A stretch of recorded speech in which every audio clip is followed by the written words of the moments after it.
Well, it's very great opportunity and honor to have Liam DeBoer here today, otherwise known as Liam Out Loud on his social media handles.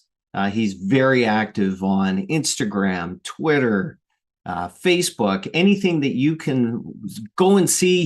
He's there. He seems to be there all the time and really digging into a lot of deep psychological content about Canada, where Canada is going. And Liam has agreed to talk with us today about what he feels is the state of affairs in Canada. We're going to dig into a little bit about where his mindset is at in terms of the average Canadian voter, the psychology of Canadians, where things seem to be at politically. And the thing I really appreciate about Liam is that you've done a great job of obviously getting a great message out there, number one, but number two, you seem to be very equally critical no matter who's talking, whether it's the conservative talking points, the liberal talking points, the NDP talking points. You're not necessarily pro or against one political party. You seem to be pro common sense and pro kind of the ideas of being pro liberty, I think, above anything else. So, Liam, I'm going to hand this over to you a little bit, get you to talk about how you ended up becoming a social media figure and where things are at. Yeah. So back during the beginning of lockdowns, I was more interested in live music and music in general. I went to school for audio engineering and music production, music business. And yeah, my goal was always to have a career in that industry. I had actually got my dream job about a month before lockdowns as a live music director. And so I would have been booking shows, promoting shows right downtown Toronto at a 400 or 500 person venue. So definitely, I had just got my foot into the door to something that I had been working on for 5 to 10 years. And then immediately I was told that not only my dreams in music were non-essential, but also my career that I had, my A plan, was also non-essential. And so I lost both those paths. And I just started trying to find a new outlet. I thought, all right, what's a new career going to be? And I wanted to get into something still creative. So I picked up a camera instead of a guitar.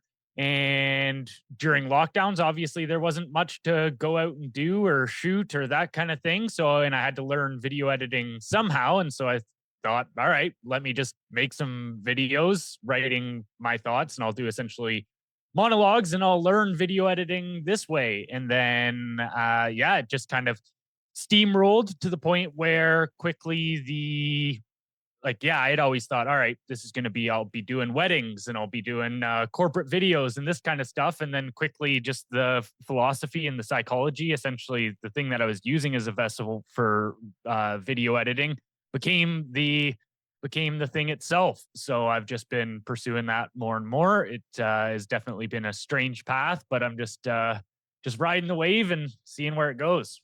It almost sounds like it's your path is being revealed to you over time rather than hey, I'm going to do this. It's like, oh, this is happening. Yeah. So yeah, in very, very much so. It's just kind of been rolling with it more than that I picked this as a path and went down. But very early on, within the first couple months, I realized that the things that I were saying and my perspectives, which, they're not even, a lot of the times, they're not even my own perspectives. They were just things that I would read from books and I found interesting that would map onto the world and help me make sense of what was going on. And yeah, people just quickly started resonating with that. And so I thought, all right, well, maybe there is something here. And so, yeah, just started doubling down. Now, clearly, you had some sort of background of interest in politics. Like this wasn't, audio engineering, live sound, and musical venues and stuff like that. And all of a sudden, I'm going to dive right into the psychology of politics. Clearly, there was a some sort of background or bent in your DNA that drew you to this.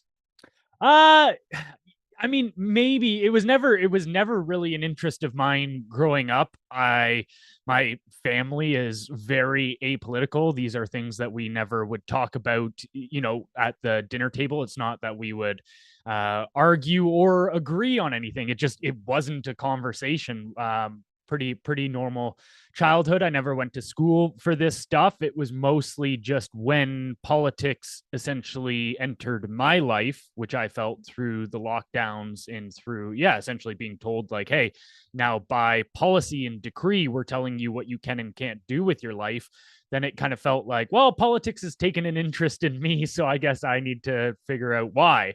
And then so I just kind of kept going down the rabbit hole there, so to speak. And it was one of those things where I think once I started recognizing how many people were paying attention to my work, then there kind of became an imposter syndrome aspect of, maybe not even imposter syndrome, but just a deep sense of responsibility. It never has weighed easy on me, for the fact that I recognize there's a lot of people that are essentially looking to me to make sense of their reality, and other people as well, not just solely me, but that I have an influence on people's perception, and I don't take that very lightly. And so that's when I started going, okay, I need to be very responsible and be knowledgeable on this kind of stuff. And that's when I started reading like crazy and was like, okay, I'm going to take this very seriously. I'm not going to sell a 6 weeks abs approach and just repeat the mantras and the talking points that everyone else does. I was going to try to actually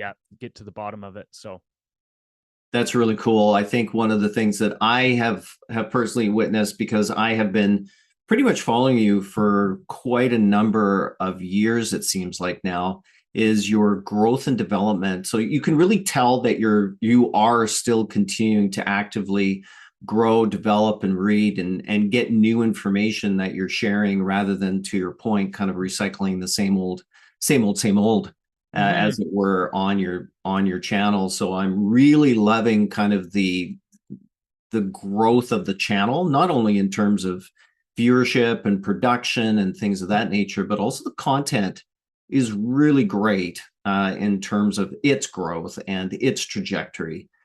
Tell me a little bit. You spoke a little bit about, okay, I've got this imposter syndrome now, or I'm feeling like this is being watched, and so there's this sense of responsibility, which is the absolute antithesis of the sense of entitlement.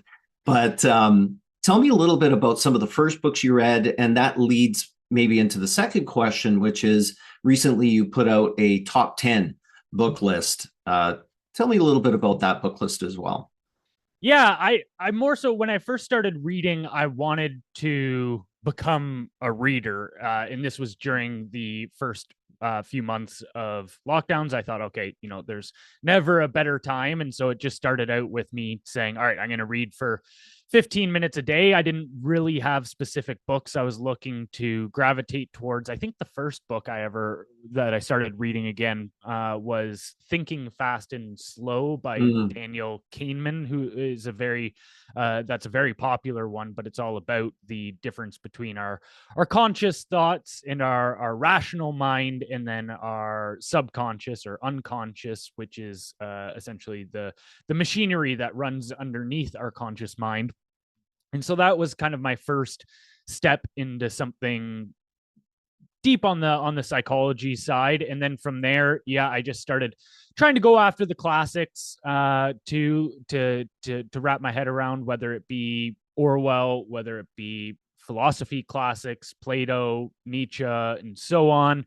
But over the time period, I've compiled a list of I think it was 75 books that I put together of recommendations. But the top 10 are all fit very much into my content, and you'll still see me pull concepts out of them frequently, which was The Undiscovered Self by Carl Jung was definitely very formative for me. That it's a very short read too. He wrote it for the general public, so it's not highly academic and dry. You can get through it in a single afternoon, but it's all about the psychology of mass movements and what happens when individuals lose their sense of self and essentially become part of a mindless mob, and the mechanisms and the essentially the defenses that we can have towards that as well. Then I put Thus Spake Zarathustra up high on that list as well. That's my number 2 by Nietzsche, which he famously declared the death of God, which he saw as a defining moment in Western civilization. He didn't necessarily say it triumphantly. He was very anti-Christian, but he also understood what that meant for civilization to lose its shared sense of moral grammar, what's going to unfold when all of a sudden you have multiple different groups deciding what is good and bad for themselves, rather than a cohesive narrative that all of society is adhering to. And so he saw the rise of ideologies coming. He was writing in the 1800s, but he completely foresaw the Nazi growth, the communist growth, these ideologies that would take the place of religion and cause mass atrocities. And so Thus Spake Zarathustra was his essentially manual for how an individual can find their way in a world that doesn't provide values for them. Then, yeah, third on the list would be 1984 by George Orwell, obviously a classic, pretty much a front seat view into how the psychology of totalitarianism works. I think Orwell was essentially, most people don't think of him this way, but he would be very similar to a psychologist in how he analyzed totalitarian movements. Then Crime and Punishment by Fyodor Dostoevsky, famous Russian literist there, all about he was very big on the themes of guilt and shame, how we can deal with those. And also Crime and Punishment is ironically the main character could be seen as a Nietzsche-esque figure, somebody who thinks they can create their own values and overcome standard morality. And the whole point is that essentially Dostoevsky believed, nope, there is objective morality in the world. If you do certain things, your mind and conscience will torment you for it. You can't overcome these. And so his idea for how to deal with that was essentially to live a virtuous and Christian life. Now, he doesn't, it's not so blatant that he's making that case, but it's definitely the underlying narrative of a lot of his work. Political Ponerology by Andrew Lobachowski is another great one that really helped me understand the similarities between mass movements. We often debate between, what's worse, Nazism, communism, Islamism, or so on. And the point of political ponerology is that a lot of these totalitarian movements operate on the same mechanisms, and the same types of people find themselves into similar roles across these regimes, and that the ideology is kind of second and not as important as the people that use ideologies. Then Brave New World by Aldous Huxley, which is not the Orwellian vision of totalitarianism, the boot in the regime, but more so a totalitarian system created through comfort and pleasure. People bring it upon themselves. Then Endurance by Alfred Lansing is up there as well for me, which is actually very non-political. It's actually an adventure book about Ernest Shackleton, who set sail for the Weddell Sea, I believe, in the Arctic, and he wanted to be the first person to crew a ship through that sea, and they ended up getting stuck on the ice floes for, I believe it was roughly a year.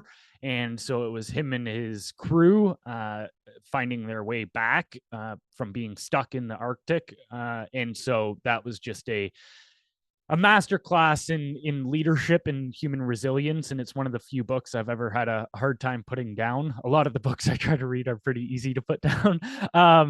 But then the Road to Serfdom by Frederick Hayek, which is a fantastic explanation of the economics behind liberty and how socialism and planned economies will inevitably bring about tyranny, that a planned economy and freedom are fundamentally incompatible. And so he made a very good case for that. Then The Power of the Powerless by Václav Havel is number 9th on that list, which is about now he was a dissident during the communist regime in Czechoslovakia, and his whole point was essentially putting together an essay that the average person who feels like they have no ability to fight back against totalitarian regimes, what they can and can't do, and essentially how they can be effective, and how his thesis was essentially that even if you can't dismantle the regime, you can, as an individual, make sure that it is not extending its power through you, and that was his main point. And then the last book on that list is The Law by Frederick Bastiat, which he was a French statesman coming up with the where you first kind of saw these radical revolutionaries and socialist ideas start to take hold. And his whole point was that the state needs to be viewed, and law needs to be viewed, as a shield to protect persons and property, and it can never be used, or it should never be used, as a sword in order to create preferred outcomes.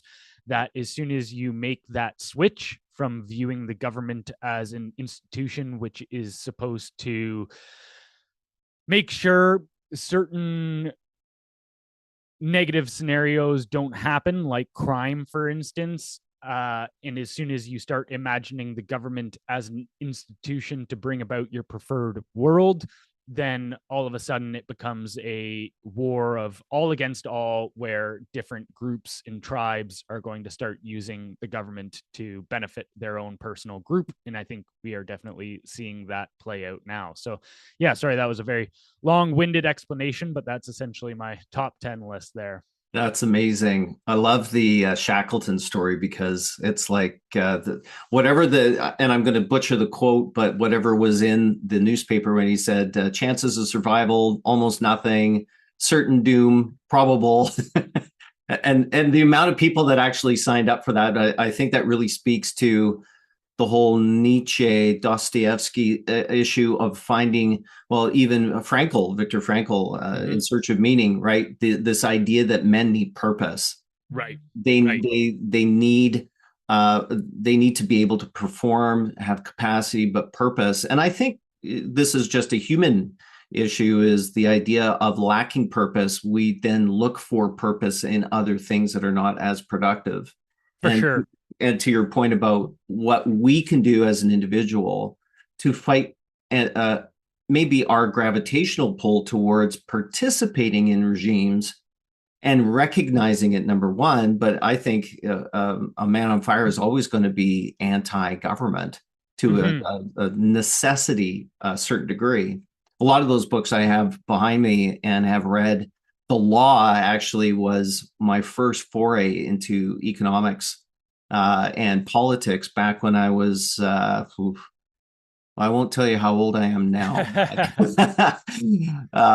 It was 22 or 21 when I first picked up The Law. And so that was like 32, 33 years ago.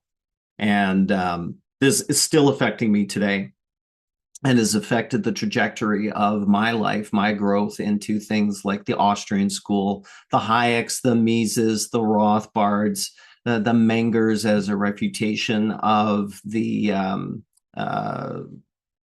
Marxism. Even before that, perhaps Hegel, or even before that, other thinkers who were more collectivist in nature rather than perhaps individualist in nature, and the great renaissance of individualism, even through Ayn Rand and things like The Fountainhead or Atlas Shrugged or things of that nature, which I've still not gone through. A lot of these books, to your point, are putter downers. Yeah, yeah, Put down. yeah, So that's a really interesting book list that I think really speaks to your perspective on how you're very easily able to identify, and it's not a Canadian issue. I think we express it as a Canadian issue because that's where we're living, but I think it's a Western issue. for It's a sure. Western culture issue. I'm wondering if you could maybe speak to that a little bit. Yeah, well, I think, the term globalist gets tossed around a lot, but essentially what has happened since the really started in the 1930s and 1940s was this idea of a international ruling class and the League of Nations and so on, where we essentially have this bureaucracy that sits above each nation. Now, this comes in many different forms. We see it with the UN, the World Health Organization, international monetary funds, and so on. These institutions that are global in nature, and they were designed that way from the very beginning. Well, what has happened over that period of time is that these bureaucracies are con- consolidating more and more power and trying to, we in the West, we believe that we are operating in a democratic system where we elect our leaders and those leaders draft policy on our behalf and with our interests in mind. But what is more accurate, and not saying every single leader falls under this, but I'd say the majority of them, is that a lot of the politicians in the West see their national politics as a career ladder move into this international governance where their positions are more concrete. In the UN, you're not as exposed to municipal or regional elections and so on.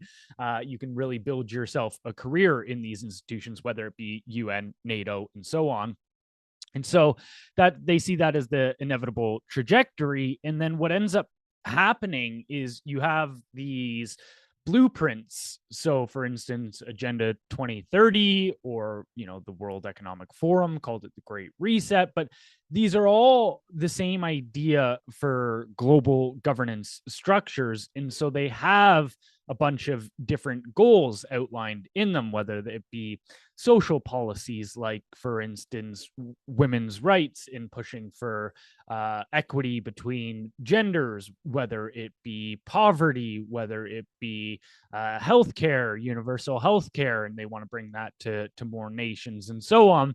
But what you end up having is these policy blueprints that are drafted in these international bureaucracies that are then implemented by national politicians. So this is why you see, whether it be Justin Trudeau or Mark Carney or Keir Starmer and so on, why they all seemingly have the same amount or the same policies, and they enact them at very similar times. The most recent example of this was the social media ban for kids under 16. Now, I think you can make a very good argument that kids under 16 shouldn't be on social media. But what I find most interesting about that policy is the fact that, like, 14 different nations, all of which are this very progressive Western coalition, implement these policies seemingly at the exact same time within the span of 3 to 6 months. They're all pushing them forward.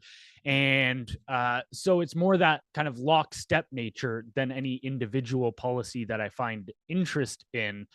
But the reason, I think, where I differ from, say, the conspiratorial crowd is I see this more uh, as a system of incentives rather than, say, a smoky room where people are uh, being handed orders in terms of, okay, if these national politicians want to build a career within these international organizations, then what they can do is implement these international blueprints in their in their nations, and then go towards them and say like, hey, this is my resume. They're essentially resume building and Yeah. saying, look how much I did for this joint project.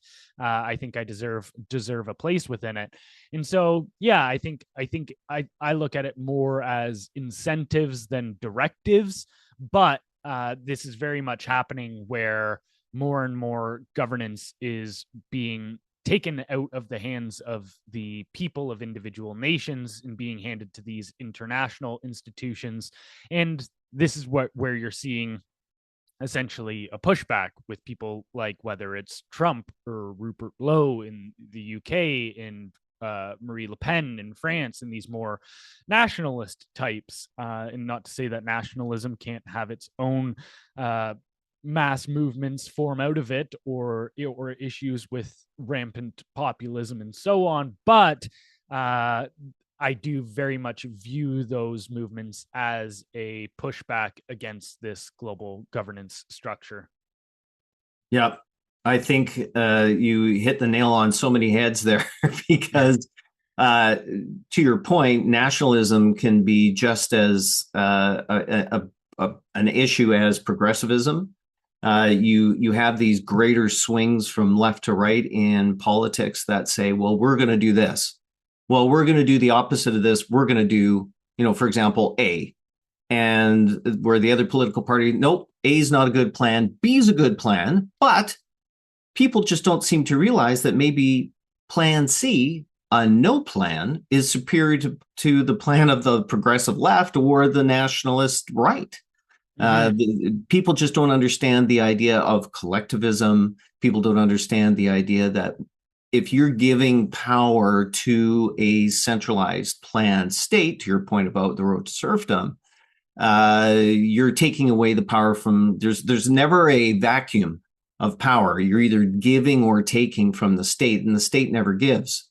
Right. It Right. always Yeah. takes. So once Yeah. a power is relinquished, you have a serious issue with the collective power over generations or over election cycles where they say, well, we're going to do this. Well, would you want that power given to your political enemy? I think we're witnessing this in the US, where everything that Obama was doing, the media, he was the media darling. And I'm not saying that he was either good or bad. I'm just saying, isn't it interesting that the kind of the gathering of legislative power in Obama was the same legislative power that people were against with Trump?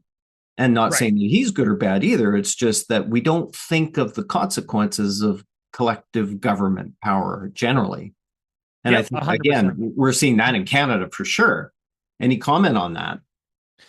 Yeah, I think Canada is a very unique case because I don't really see there being a counterculture. I think Canada is much more solidified in terms of its political leanings. I think, down in the States, you've kind of got this split between Democrat and Republican. And yeah, people make the comments that it's two wings of the same bird or whatever. But even just culturally, there is a counter. There's opposition. Whereas in Canada, there really isn't. Not to say that there isn't conservatives in Canada, but actually, there's even a fantastic book called Dynasties and Interludes, and each chapter is just a breakdown of Canadian election history. So it takes every federal election, and that becomes one chapter just discussing the different parties and how they went and the polling and what they ran on and so on. But the thesis of the book is that Canada's government or governance goes through cycles of dynasties and interludes. And so whereas where you see down in the States, you got, 4 years of Democrat, 4 years of Republican, or 8 years of Democrat, 8 years of Republican.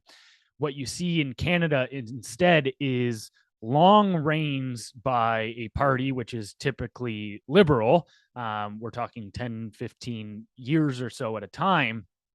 And then interludes, when people become fed up by the ruling party, they give another party a chance, typically the conservatives, for one election cycle, and then they go back into a liberal dynasty. And so actually, and yeah, in that book, the conservative dynasties would have been Sir John A. Macdonald, and then Harper. And I think there was one other one that they pointed at too, but the vast majority of the dynasties were liberal. And so that's where we get in this kind of Canada mindset where the Liberal Party is our default, and we essentially stick with them until they have eroded all legitimacy and favorability.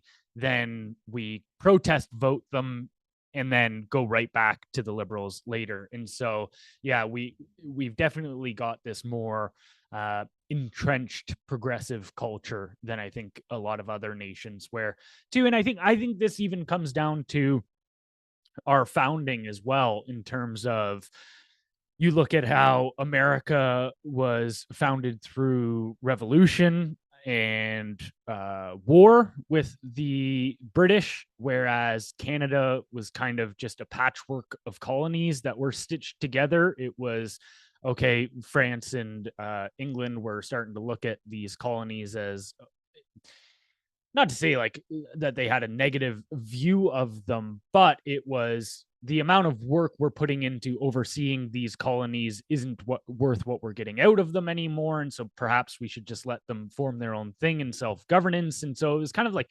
Canada as a nation was kind of handed to us more than anything. And I mean, that's even through our long history with being still under the crown in the UK. But I think that in terms of the Canadian versus American identity, or even a lot of these other nations, whether it be the UK, for instance, you still see a large patriotic crowd come out of the UK. And I think that's largely because of that. Because, I mean, we even see it on an individual level. If you earn something, if you put work into creating something, you're going to care a lot more for it than if somebody just hands you something. And so that's definitely how I view Canada. Is there isn't as much of a fervent passion for, say, a conserving of it, and a rock solid Canadian identity. I mean, even you ask our ruling class, what is a Canadian? Nobody can give you an answer. And we form our identity more so off of not being American. We don't have this positive view that we push forward of Canadians, but rather we just say, as long as we're not those rah and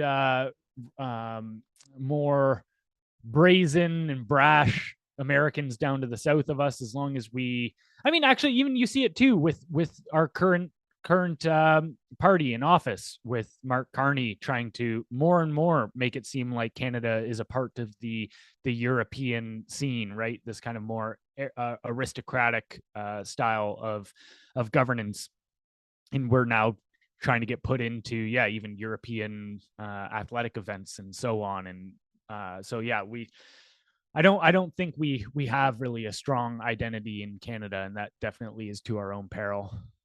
Well, we definitely have a such a different path than the U.S. in respect of our founding, in respect of we never told the king to go take a long walk off a short plank in respect of the Stamp Act, and we never had a Boston Tea Party. What are we going to do? Have a Hudson Bay Tea Party? Yeah, yeah, That's a pretty big bay. yeah. But, well, I thought we're supposed to meet in Churchill. No, we're on the Quebec side. The idea of cultural identity, and our almost our struggle as a nation, trying to find it. Do you think that that's resonating with Canadians in respect of our seeming adoration for Mark Carney, these love of institutions, or these love of our primarily European heritage and these institutions of Western, kind of long-standing Western democracies? Is that a factor in where Canada seems to be in respect of the Liberal thing, the Carney thing, or is it a we just don't want the Conservatives in because of our dynastic attitude towards the Liberal Party? Yeah, I think, well, there's many different things at play there in terms of, I think there is kind of this false view, not to say that I think we're uniquely uh what would you say, like, I don't think we're more rude or anything than any other culture, but we definitely have this self promotional view of us as the kindest nation on earth, and we're the nice people. um Sorry and I about see, that. no, yeah, exactly.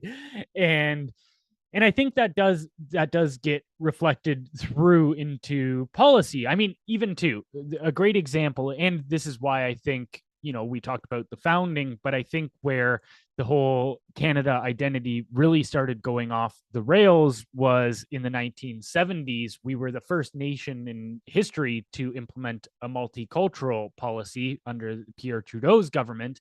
I believe it was 1973. And he essentially, what changed at that point in time was that, okay, our institutions and these bureaucracies aren't going to take the stance towards, say, immigration and culture as, when people come here, we're going to teach them what it means to be Canadian and have them assimilate. Instead, our focus is going to be on having Canadians welcome these diverse and other cultures. And so it became more about Canadians being nice to other people rather than other people being nice to Canadians. And so I think after you run that policy for 50 years, then you can very much see how you get into this mentality where, and I think this is very interesting about kind of our view of morality now, is that, typically, say, the religious framework of morality is you have this very narrow target of good, and the wide misses around it are sin or bad. There's a million different ways you can be a bad person, but there's a very limited way that you can be a good person. What we've done is we've completely inverted that, where there's a very narrow way to be a bad person. We tell people, well, as long as you're not a nationalist, or as long as you're not a white Conservative. supremacist or conservative or you're right wing, as long as you're not this thing that we declare to be hateful and mean, then there's just a open field of live and let live. Everybody's just going to be kind to one another. And so I think that mentality in that moral system is now undergirding our bureaucracies. And I think that definitely plays into this idea where, yeah, you have, like, it doesn't make sense. You think about, okay, for instance, the left, getting back to, say, Mark Carney here, the left for decades upon decades has been against corporations, against central bankers, against these institutional types. They've been anti-establishment. But then you see somebody like Mark Carney come around, who is a central banker, who you would think is the target of their disapproval, but rather he instantly becomes their savior again, because I think it's just he doesn't fit into this right-wing nationalist populist person, so therefore he's good, because they have no conception otherwise. And so, yeah, I think, and also, again, we want to be liberals by default, so if they are given a new liberal option, they will take it and run. Yeah. It's almost like there's a psychological disconnect Mm-hmm. between why and who. And it just in so much as, and again, this is not an endorsement or a critique of Trump, but the Canadian people just don't seem to understand why Americans, and a certain, whether it's growing or shrinking segment of Americans, seem to be supportive of Trump and his policies. But then we apply that same disconnect, that psychological disconnect, to electing somebody who should, by all means, to your point, be the target of the left, not the darling of the left. Right, right. And I mean, again, even when it comes to Trump, you've got this idea where it's like, okay, and I made a point about this where like the idea of evil itself within this more leftist progressive worldview is Hitler. Like he takes the metaphysical position of evil, he's swapped out for the devil, and then therefore anything they can link to Hitler is by association evil, and so this is why you always hear them call Trump Hitler or whatever, is because this is their definition of bad, and so I don't even know anymore whether they actually believe it's that, Trump actually has Nazi policies. It's that they just Nazi is a stand-in for evil for them. And then what you end up seeing is this attachment to anyone else they see as evil and bad then becomes linked to Trump, where, during the election cycle, it was Pierre Poilievre is Canada's Trump, or Marie Le Pen in France is France's Trump. And so you just see this tie continually get put onto any politicians that say go against this progressive worldview, because, well, there's only one thing that disagrees with us, which is Nazism, and therefore anyone who disagrees with us is this thing. And so I think, yeah, it's very interesting because you do just get into this point where Trump is almost looked at as a metaphysical evil, and then that just continues to take over the entire worldview. Yeah, it's super interesting to watch the how people act when given different stimulus. It's action, reaction, stimulus, response, and based on culturally, I think you again hit another nail on the head there with Trudeau Senior implementing this multiculturalism approach in the early 70s. You have something that's now embedded and ingrained in the Canadian psyche.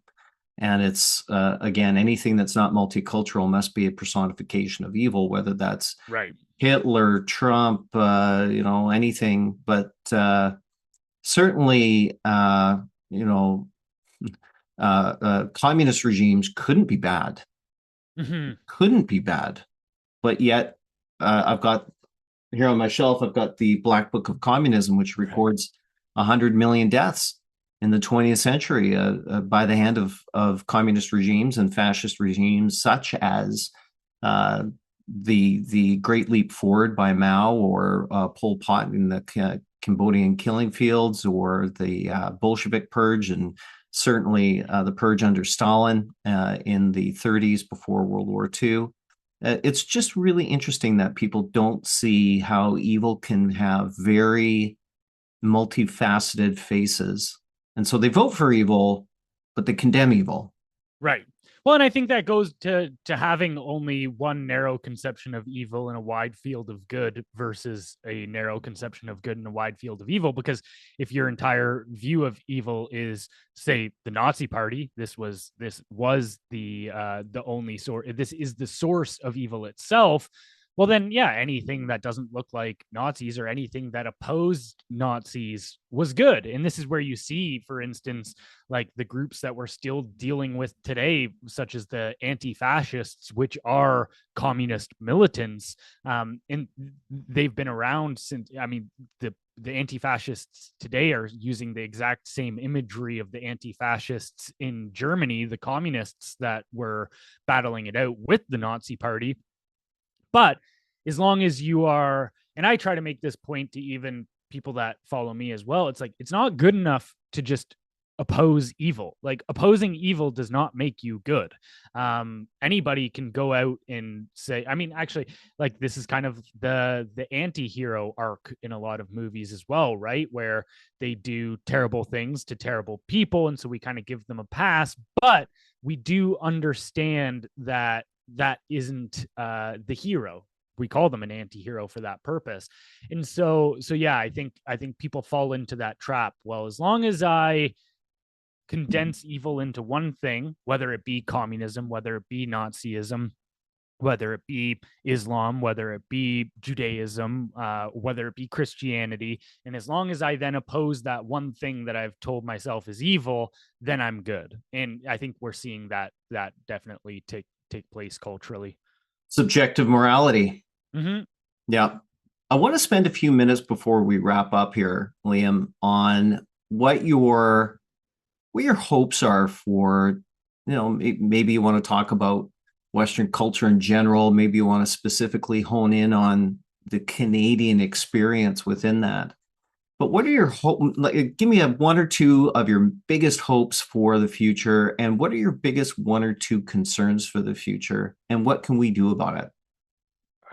Yeah, because I get asked this question a lot, and it's not how I approach things at all, because one of the greatest lessons that I ever, and I will be forever grateful for, to have learned from Jordan Peterson, was how our perception actually works and how the world unfolds to us. Because you set a goal, and then obstacles to get towards that goal are elicit negative emotion, and tools that help us achieve the goal elicit positive emotion. And so your perception and your goal your goal dictates your perception of how the world unfolds to you.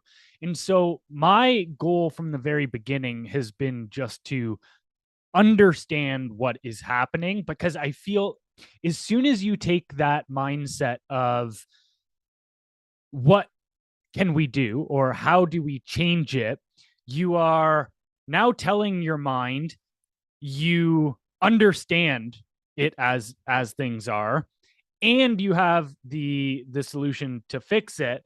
And then you start to get into this position where I see a lot of commentators get into, where something comes. So for instance, if I thought the fix to all of these problems is to vote in the Conservative Party, and that's now my goal, is to get the Conservative Party elected. Well, then now when I come across information, I'm not just trying to understand it anymore. I'm trying to compartmentalize it within that goal. And that's when you end up seeing people take very hypocritical stances, because their goal is to make something happen rather than just understand what's happening. And it makes them end up defending things that they would have attacked the other party for. We see people do this all the time when it comes to politics. And so, and I think too, and the reason that I struggle with that one is because I do understand the opposite side of the argument as well. Well, it's not good enough just to talk about problems or understand problems. Like, we have to take action towards it. But I think, especially with what I'm talking about in regards to the political psychology, understanding these mechanisms is the solution. Actually, even if you go look at Andrew Lobachowski's Political Ponerology book, which is talking about totalitarian movements, like, his whole thing was inoculation against totalitarian movements is understanding how totalitarian movements work. And so it's not that I'm just trying to say to people like, oh, this is happening and there's nothing that can be done about it.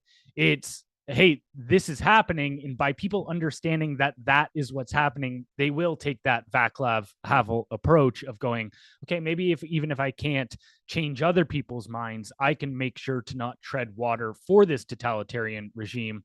And I think my approach towards that, in more so educating rather than taking an activist stance, does allow certain people to make that connections, because I've had people come to me, even one lady came to me and told me that both of her parents work for the Canadian government, and it wasn't until she showed them my content that they finally started to recognize that, hey, maybe these institutions and policies aren't actually doing what's best for society.